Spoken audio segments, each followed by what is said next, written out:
So what if I were to tell you that George Lucas wrote every single last villain in the prequels to actually represent what Anakin Skywalker would become?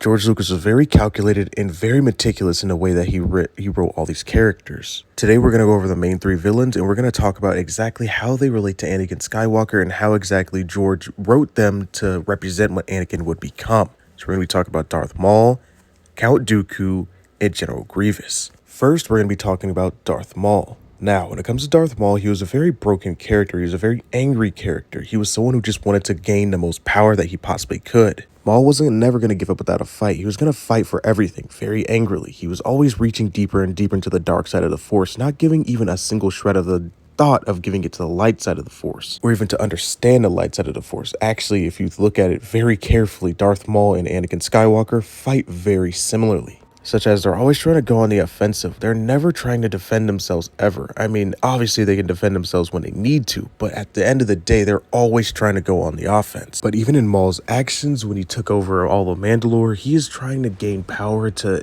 any extent possible. We also saw this in the way that Anakin Skywalker was moving. He had already planned, once he turned to the dark side, he already planned to take out Palpatine and rule the galaxy just by himself, but unfortunately he suffered those injuries that he had on Mustafar to Obi-Wan.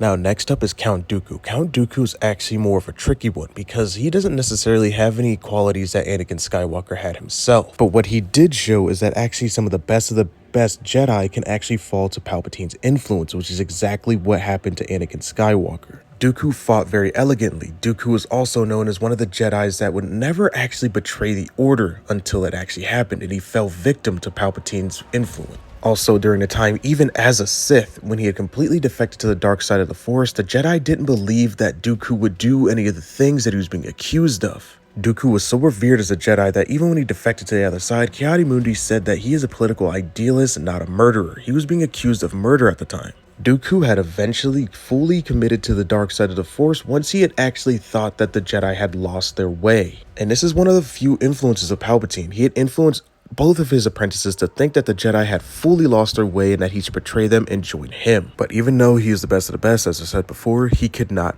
beat Palpatine's influence. It consumed him. It controlled him. Next up, we have our good friend General Grievous. General Grievous was actually just shown as something that Anakin Skywalker would become. He would become more cyborg than he would become man, obviously when he got encased in the Darth Vader armor. This was also in George's writing his clever way to show that this is the last Star Wars villain that we would actually see before Anakin fully commits and goes into the Darth Vader armor and falls to the dark side of the Force. Similarly to Maul, Grievous was always trying to gain power in any way he possibly could, so I guess his attitude in that way actually was similar to what Anakin Skywalker did and what also Maul had. But what he actually represented is that Anakin Skywalker would become more machine than he would be man, and that he would actually still be underneath the guise of Palpatine, and it's something that he could never actually escape while he was alive. George Lucas meticulously crafted the Star Wars story to show all three villains becoming exactly what Anakin Skywalker would become when he became Darth Vader. He took characteristics from pretty much every single last part of those first three villains and basically infused them, and that is exactly who Darth Vader was. And I think that's just part of the writing genius of what George Lucas brought to Star Wars, and we're kind of missing that recently.